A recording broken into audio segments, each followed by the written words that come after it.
tuning into Gummi Ship Radio, the podcast where two childhood girlfriends synthesize their brains to comprehensively figure out what exactly is Kingdom Hearts lore. As a gentle reminder, this podcast sporadically contains spoilers throughout all of the Kingdom Hearts installments. Each season of Gummi Ship Radio will follow the release order of the video game series, and episodes are chronological with the events of the game of the season. We strongly recommend listening in order, so proceed at your own caution. I'm one half of that brain, Brittany.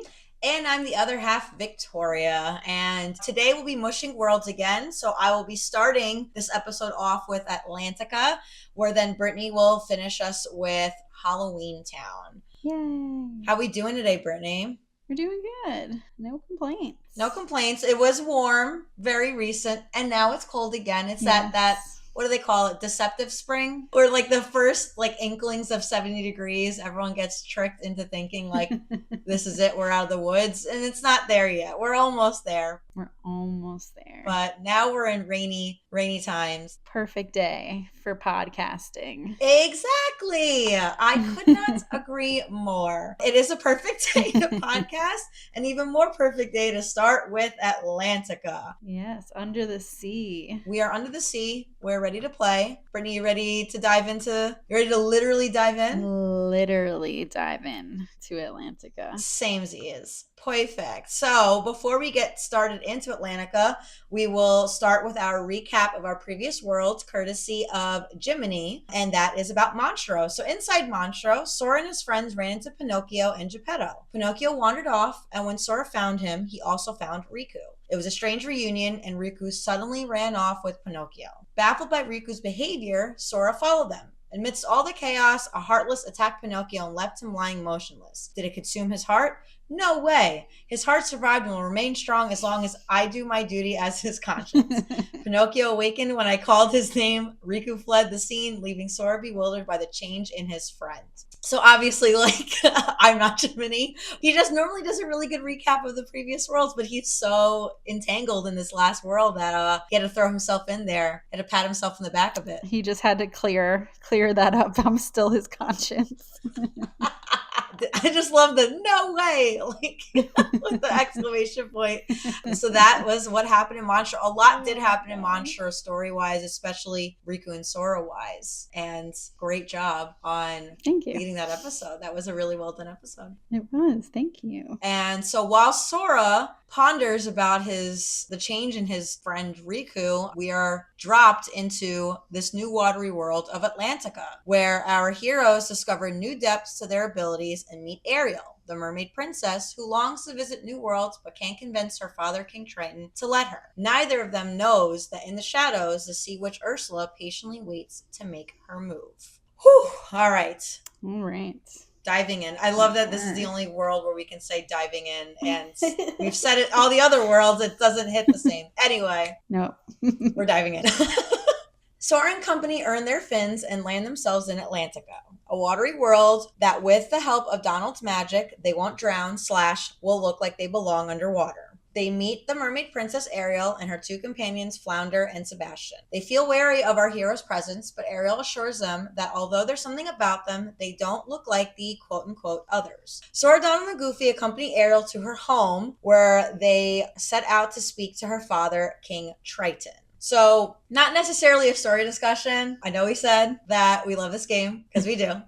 But can I just point out how batshit backwards bananas, all 3 Bs, it is that these treasure clams close again, after you open them. So if you're feeling like a bit of a, collector, it's very, very hard to be a collector in this world. Yes, it really is. It really is. What is the point of closing it again? Why would they do that? Because I can't be bothered to remember which ones I opened already. Real effect they wanted to put in there.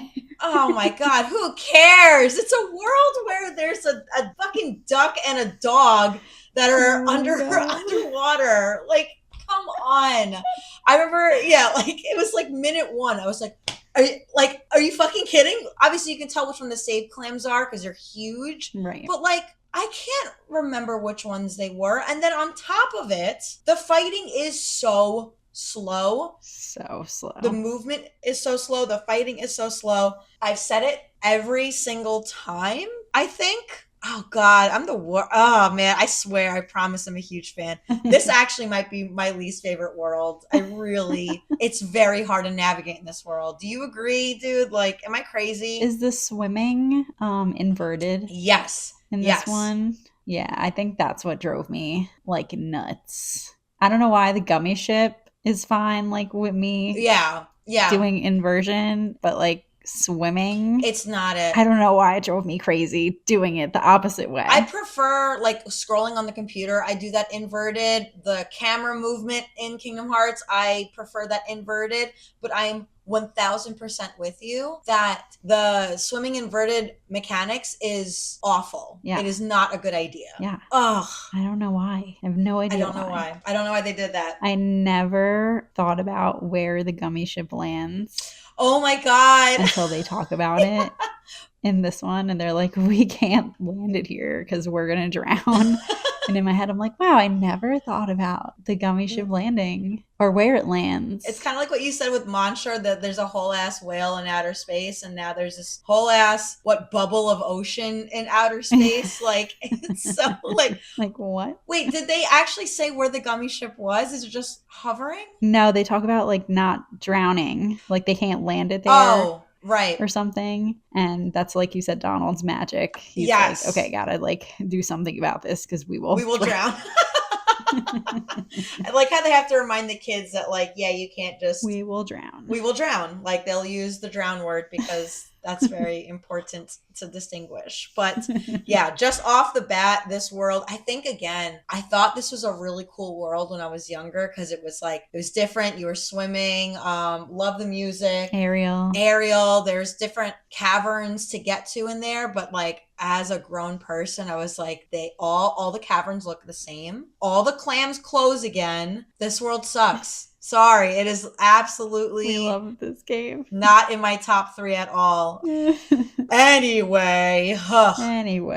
King Triton, Ariel's well-intended but overbearing father, isn't thrilled to see Ariel this close to the dangers of the heartless. Good thing he has his trusty Triton to zap them away. He's officially over Sora, Donald, and Goofy's presence as soon as they inquire about Atlantica's keyhole. He denies its existence and forbids Ariel to leave the palace. So she leaves the palace. When Sebastian questions the keyhole, Triton asks for his reporting instead. And yep, Sebastian confirms that the heartless are coming from Ursula's grotto after all, showing Triton that exiling Ursula hasn't changed her at all. Frustrated with Triton's control, say that 10 times fast. Frustrated with Triton's control, Ariel shows Sora and company her collection, namely an encrusted emblem. Ariel plots with Sora to look for her world's keyhole despite her father's orders. Unbeknownst to them, Sebastian has heard the whole thing. Double unbeknownst to all of them, 2 eels named Flotsam and Jetsam have double heard the whole thing. Ursula the Sea Witch watches Sora and Ariel through her portal and feels confident that they will not find the keyhole. Seems to be the theme of every villain, that they're like, no way. Even though they're making their way through each world, no way. They're never going to find the keyhole. Literally. God. She is curious, though, on how useful Triton's daughter could be to her and forewarns that Triton's quote-unquote day is coming. While searching for the Heartless, the group stumbles upon a shipwreck that holds a treasure chest of a crystal trident whose shape looks very familiar. Now, I got 2 things really quick I want to jump in here with. Yes. One, I guess it's Hans Christian Andersen is the one who wrote the original Little Mermaid story, correct? Yes.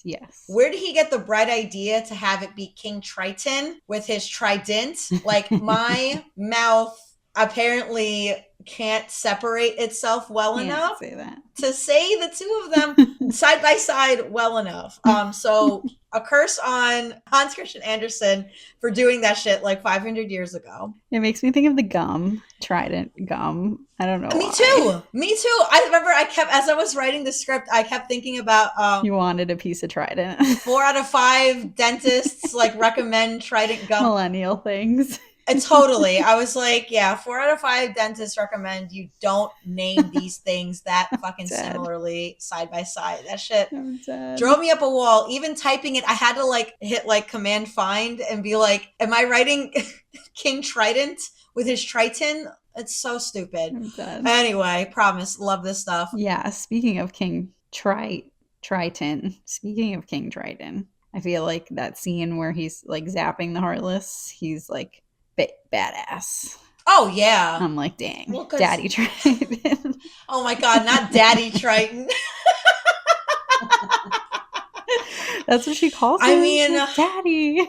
I feel like he is kind of he's got to be one of the first zaddies I can remember with a capital Z. Like he's got the burly beard. He's ripped. He's got the ripped abs. He's got the booming voice. I mean, this could be a whole different podcast if we want to get into that.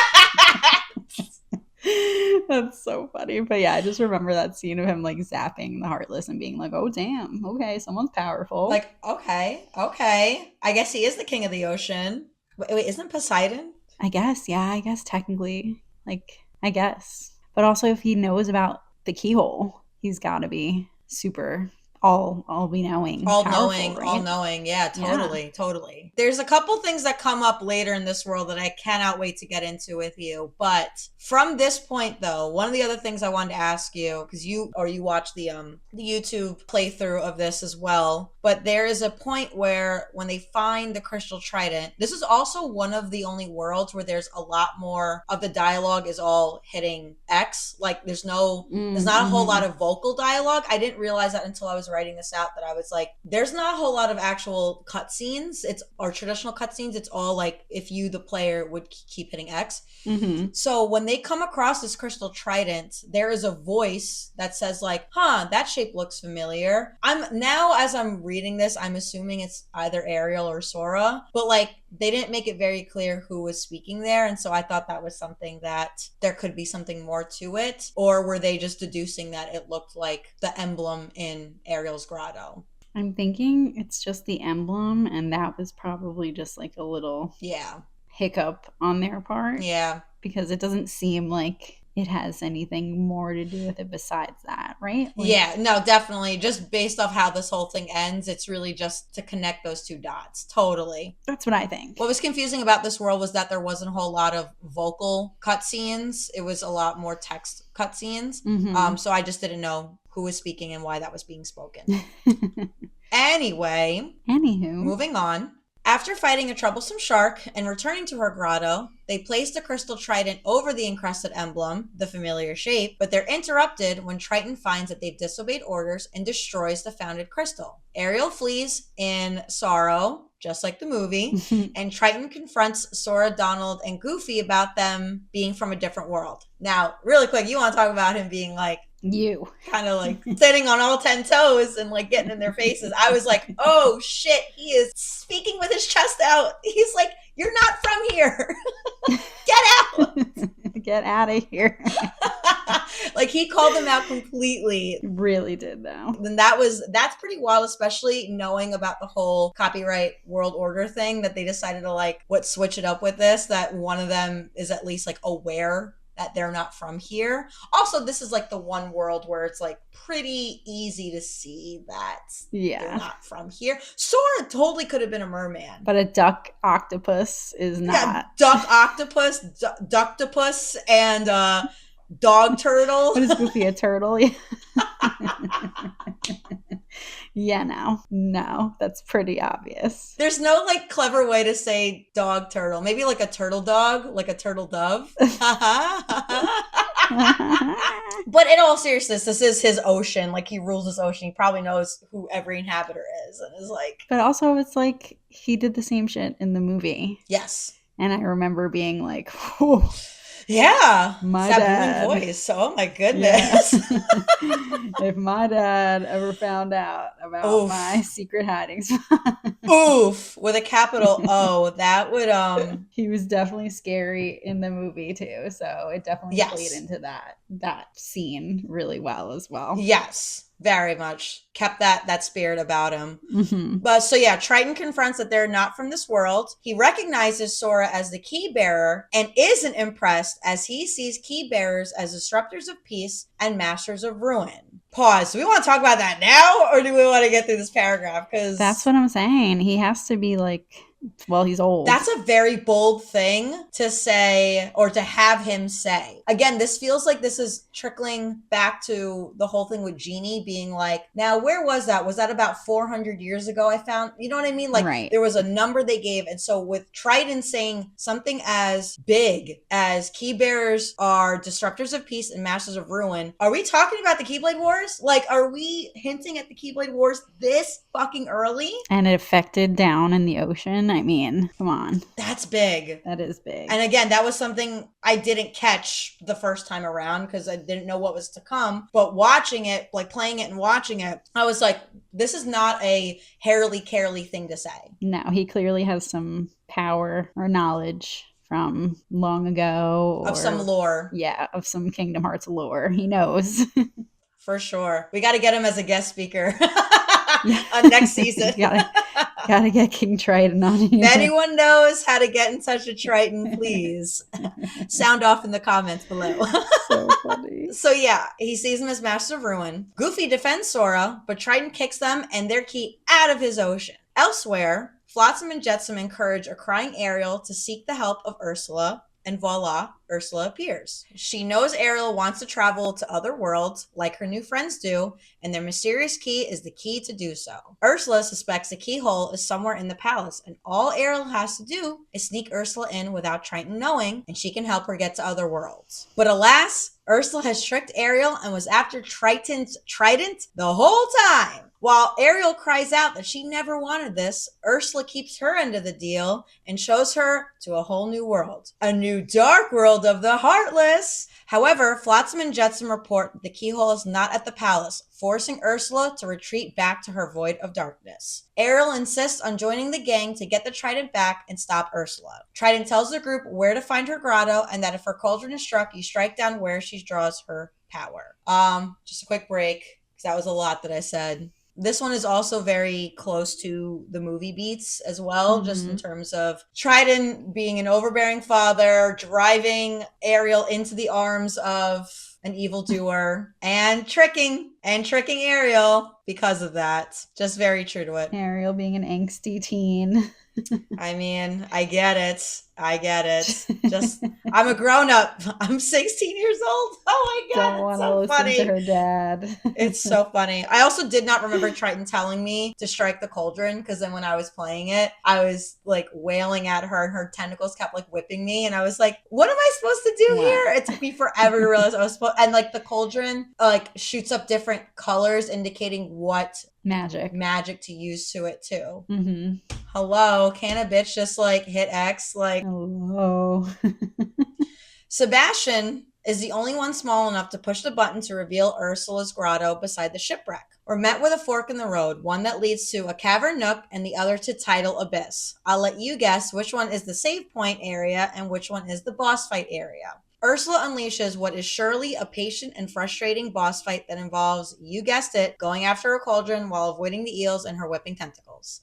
After defeat, we destroy her cronies, and Ursula clogs her exit, forcing the group to find another way to her. With Mermaid Kick finally learned, Sora is able to swim faster and even through rougher currents, including the one right outside the shipwreck labeled ? And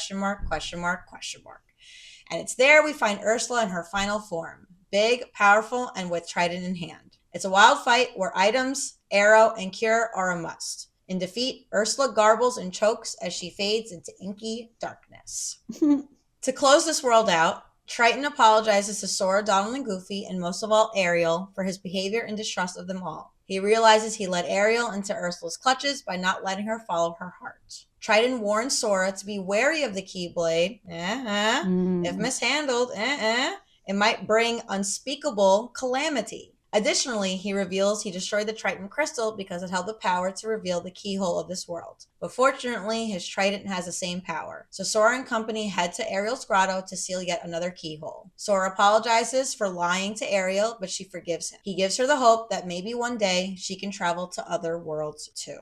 But you can, Ariel, because Disney won't let you. Sorry, keep dreaming, Ariel. You're not going anywhere. Disney is not gonna let you. Okay. Sorry. Daddy Disney is not letting you go anywhere. If I remember, though, she does become a summon in 2, correct? She was like, no. We go back to Atlantica. No, we go to her world in 2. Because that's the fucking finny fun one. Oh my God, I can't wait till we get into that one. Oh my God. No, but she's a summon. Maybe she's a summon in 3 then. Because I remember her being like there's like a watery version of her. Maybe. I guess it was 3. We'll get there. We'll get there. Anyway, can we just rewind back to Zaddy Triton? Segs the Triton. Can we just go back to him saying that Sora, like warning Sora to be wary of the Keyblade because if it's mishandled, it may bring unspeakable calamity. Now, if that isn't confirmation that Zaddy knows or it was there when all that happened before, that feels something very, very, very big. Yeah, for sure. Right? And again, for it to like hit the depths of the ocean had to have been a big deal there. Big impact. So definitely, I'm glad that was something that I'm glad that was something that was in this world that we can keep note of and keep track of. Because that one really blew my socks away. I could not believe that there was like lore being introduced that gets addressed later on. For sure. Brittany, yeah. Do you have anything we missed to discuss for this one? I don't think so. I mean, this world is pretty cut and dry. I do wonder, because again, this was one of the ones that they tell you can skip out of the 3. So I wonder, like, how would you find out that information if you skipped this world? Good point. See, why are they letting these worlds be skippable? Don't skip. Don't skip. You missed out on the part that Brittany and I love the most, which is the actual lore, the actual story of this. Don't skip. Not this stupid, oh my God, I forgot to mention the dolphin. That dolphin ride. I was like, where am I going with this dolphin? Because I think there's one point where the dolphin shows up and actually doesn't take you, because it's supposed to take you to the rough current spot before you get mermaid kick. But there's another spot it shows up and it doesn't take you anywhere. It's just, oh my God. I promise. We love this game. The dolphin ride. And I feel like I got lost at some point, like through those, is it like the whirlpool? Like, that you like have to like go through, or like a whirl, you know what I'm talking about? 100%. I don't know why I feel like I got lost, or like I feel like I couldn't figure out to like go through the whirlpool for some reason. I don't know. It was definitely an interesting gameplay world for sure. It's not great at all. Yeah. If that's all we have for Atlantica, Brittany, I think it's time to fly to Halloween Town.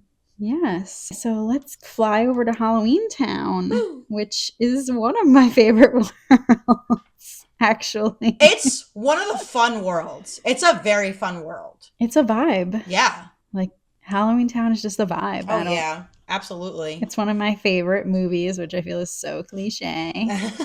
It's a good time. It is. It's always a good time. All right. So Sora and the gang help Jack Skellington stop Oogie Boogie from controlling the Heartless with an artificial heart. All right. So we arrive at one of my favorite worlds with the best costume change. I mean, I think personally in the whole game. Snaps up for this costume change. Everyone looks so good. It's such a good look. They look so good. Yeah. And I don't know why when I was younger I was like, oh my God, Sora looks so hot. This vampire pumpkin. He's got the eyeliner. Listen, we were preteens of the very early 2000s. Like, this was the shit. This is how you wanted to look. I was in my I Love Pete Wentz era, so I feel like this definitely fit in with that obsession. But yes, love their costumes. We arrive at my favorite world, which is the iconic Halloween Town from Nightmare Before Christmas. We encounter the Heartless, but they don't attack us right away, which I was definitely confused about. Same. When I first landed. I was like, okay, what is happening? Instead, they introduce our boy Jack Skellington, and he comes out of the thing just like he does in the movie. Grand entrance, as always. Which is so cool. Jack complains that the Heartless aren't scary enough and need some work. Oh, yeah. Classic Jack. We head to the lab. where we find Dr. Finkelstein or Finkelstein. I want to say Steen. Okay.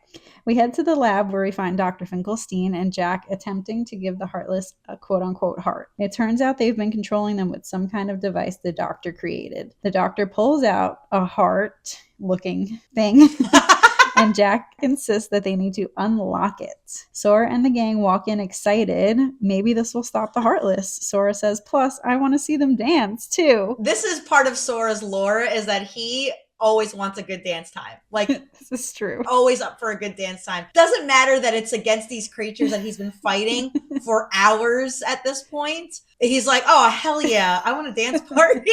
He's like, I'm down.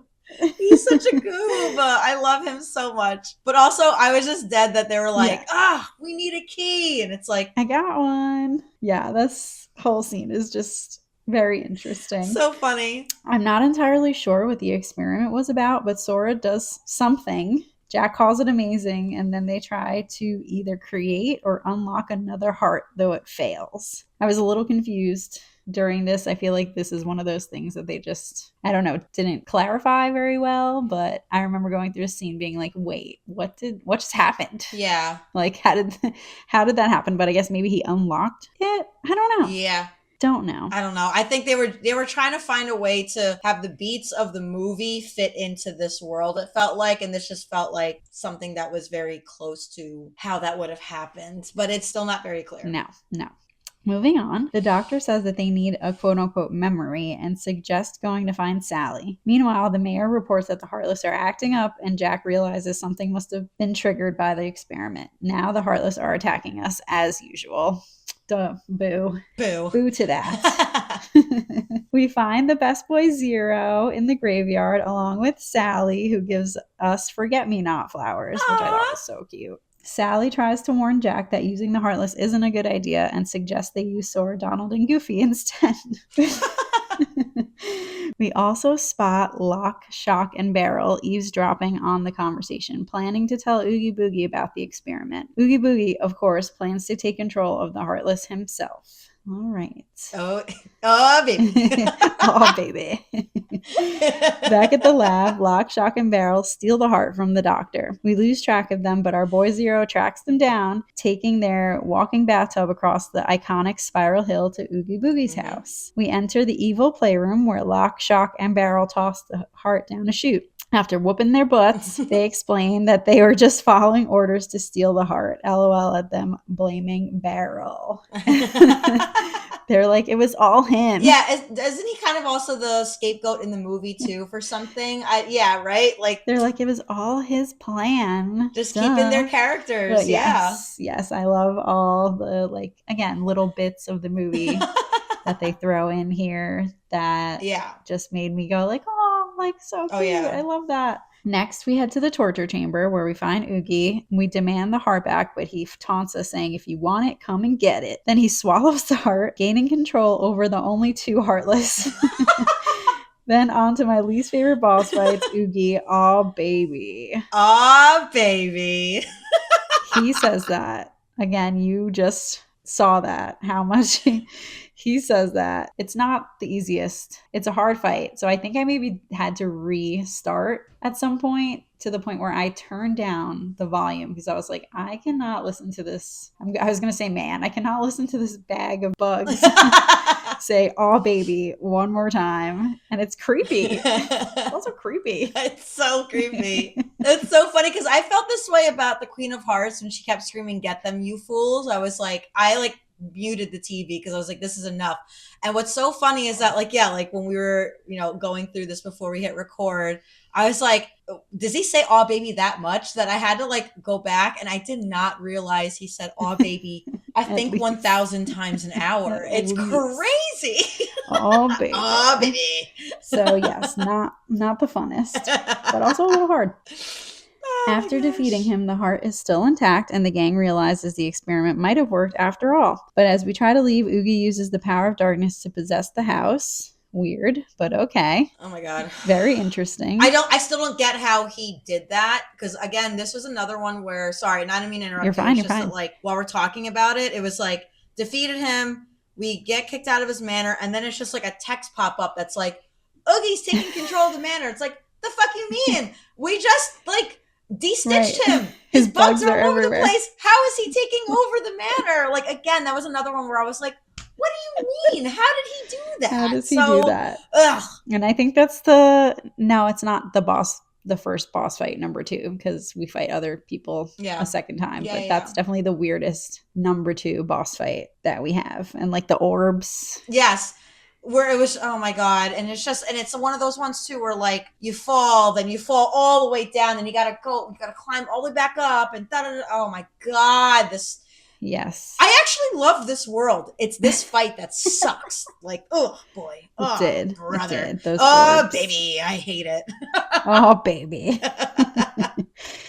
After finally defeating him for good, we find the keyhole and lock it, gaining the power of the stars. As usual, Jack apologizes to Sally, admitting he should have listened to her.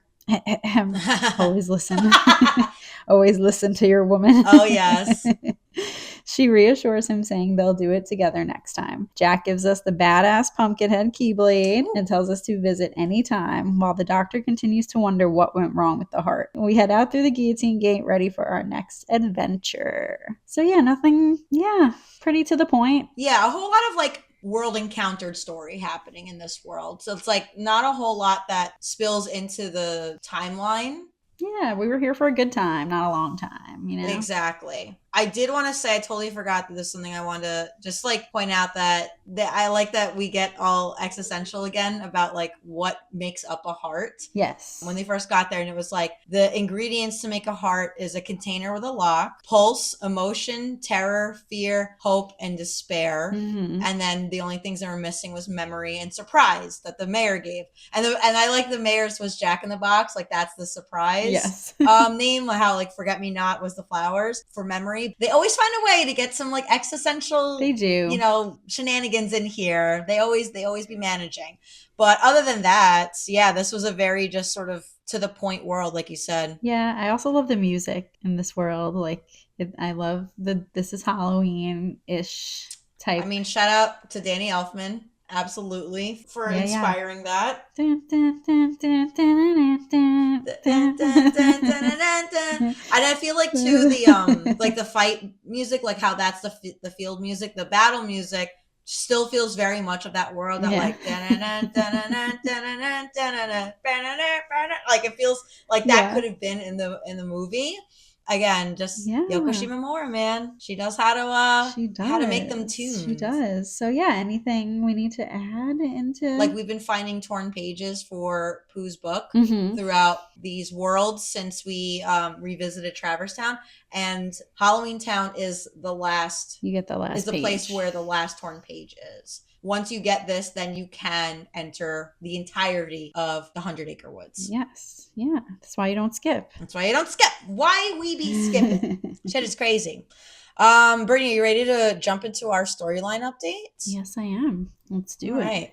For Sora's story in Atlantica, there's only one real thing, because again, like we'd mentioned, both of these worlds, Atlantica and Halloween Town, is a lot more of the world itself encountered with a little bit of universe's story. So for Sora's story in Atlantica, one thing that Sora does mention, kind of like to himself, to the group, is that he regrets wanting to travel to other worlds because of the mess that he's found himself in. So I do think, we both think that this is something worth noting for his character, that at this point, he's feeling shame and guilt about wanting to travel to other worlds with everything that's happened. So that's for Atlantica. Yeah, and then for Halloween Town, I don't really feel like anything major again happens for Sora there.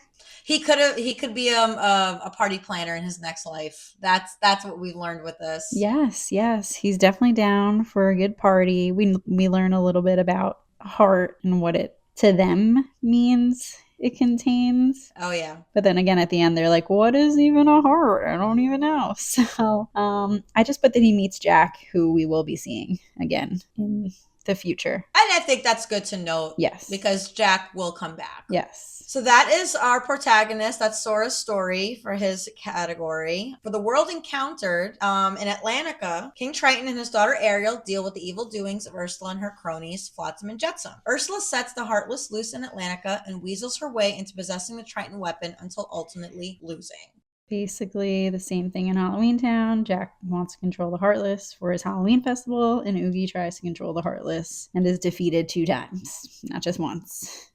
And then for our last category, the universe's story, for Atlantica, it's worth noting that Ursula is defeated because she is in that first group of villains in the very beginning of the game. So she was a villain that was teased, and it's worth noting that she's no longer a threat. Brittany and I both feel that it's very important to keep tabs on the fact that Triton speaks of the Keyblade and its wielders as disruptors of peace and masters of ruin, with its potential to bring unspeakable calamity if not handled appropriately. So is Triton hinting at understanding or being there for the Keyblade Wars? Definitely something that we keep track of, but it might be one of those like unanswered, who knows? Might be another question we never get answered that he just decided to throw in there. Might be another Pow-Poo fruit extravaganza. We'll let that card collect dust if it must. Yes. Exactly. We felt that was important. It is, definitely is. And then in Atlantica, we get another Ansem report. We get Ansem report number 3, which says, the shadows that crawl beneath the castle, are they the people who lost their hearts or incarnations of darkness or something entirely beyond imagination? All my knowledge has provided no answer. One thing I am sure of is that they are entirely devoid of emotion. Perhaps further study will unlock the mysteries of the heart. Fortunately, there is no shortage of test samples. They are multiplying underground even as I write this report. They still need a name. Those who lack hearts. I will call them the Heartless. Creative. Very creative. Great job, Ansem. And that is Atlantica's contribution to the universe's story. So Halloween Town, I put Oogie Boogie's defeated. He is also one of those OGs we see in the beginning. So he is no longer with us. I like our very G-rated ways of saying they're super dead. We killed them. We also get Ansem report number 7 because they don't go in any sort of order. We're getting the chopped up versions. Why would they give it to us in order? I mean, it's not like it's important. Why would they? Why would they make it easy? I definitely didn't read these while I played through, I think, the first time either. Like, I don't know why I did not pay attention to these whatsoever. Honestly, though, if I read the reports while first playing the game, I feel like I would have confused myself, right? 1000%. Yeah. It's adding way too much knowledge on something that's very hard to understand. Right. Again, I feel like we can say this with absolute certainty. They did not know what this series was going to turn into. Right. They had no idea how big it was going to get. So it wouldn't have made sense for you to read it back then anyway. But still, they didn't give it to us in order in the first place. So, they weren't helping any there. So Ansem's report 7 says, I am studying material from the meteors that rained down that fateful night. What a find! The materials foreign to our world. It is elastic to the touch, and when 2 pieces are combined, they bond easily. None of the records even mention such a substance. Was it introduced to this world when I opened the door? I wonder how many other such materials drift through the atmosphere of this tiny world. I wish I could soar off and find out. Could there be uncharted worlds up there? My curiosity never ceases to grow. But should I stop speaking of such unrealistic dreams? For now, there is no way to venture outside this world. My people and I are all but prisoners of this tiny place.